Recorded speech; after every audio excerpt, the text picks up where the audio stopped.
সম্মানিত উপস্থিতি, যেহেতু আমরা আল্লাহর রহমতে শাবান মাসে উপস্থিত হয়েছি, সুতরাং এখন থেকেই এই রাত থেকে না, কাল থেকে না, ফজর থেকে না, এই এখন থেকে আমাদেরকে তাওবাতুন নাসুহা করে আল্লাহ থেকে ফিরে আসতে হবে, নয়তো মহা বিপদ রয়েছে।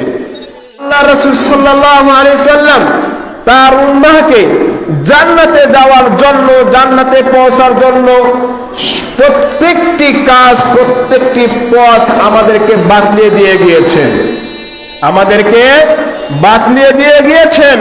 আমাদেরকে বলে গিয়েছেন, আমাদেরকে সতর্ক করেছেন বারবার আমাদের প্রিয় নবী মুহাম্মদ সাল্লাল্লাহু আলাইহি ওয়াসাল্লাম।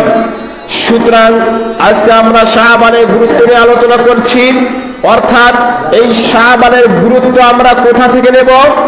কোরআন এবং সুন্নাহ থেকে। কোথা থেকে নেব? কোরআন এবং সুন্নাহ থেকে। যেহেতু রাসূল সাল্লাল্লাহু আলাইহি সাল্লাম কোনটাই বাদ দিয়ে যান নাই।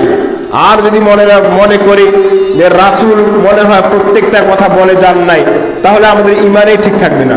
এই জন্য তো মহান আল্লাহ সুবহানাহু ওয়া তাআলা বলেছেন, ওয়ামা আতাকুমুর রাসূলু ফাখুযু ওয়ামা আতাকুমুর রাসূলু ফাখুযু, তোমাদের রাসূল তোমাদের জন্য যা নিয়ে এসেছেন, ওয়ামা আতাকুমুর রাসূলু ফাখুযু, তোমরা সেটাকে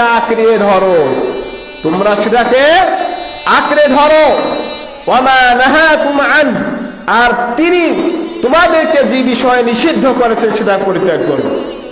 ওয়াত্তাকুল্লাহ, তোমরা সবাই আল্লাহকে ভয় করো, তোমরা অবশ্যই আল্লাহকে ভয় করো, অবশ্যই আল্লাহকে ভয় করো।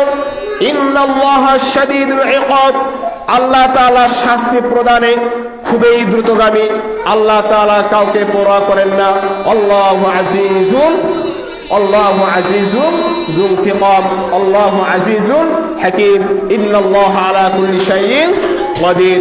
আল্লাহ সুবহানাহু ওয়া তাআলা মহাপরাক্রমশালী, আল্লাহ সুবহানাহু ওয়া তাআলা সর্বময়, সবকিছুতেই সর্বময় ক্ষমতাবানকে আল্লাহ।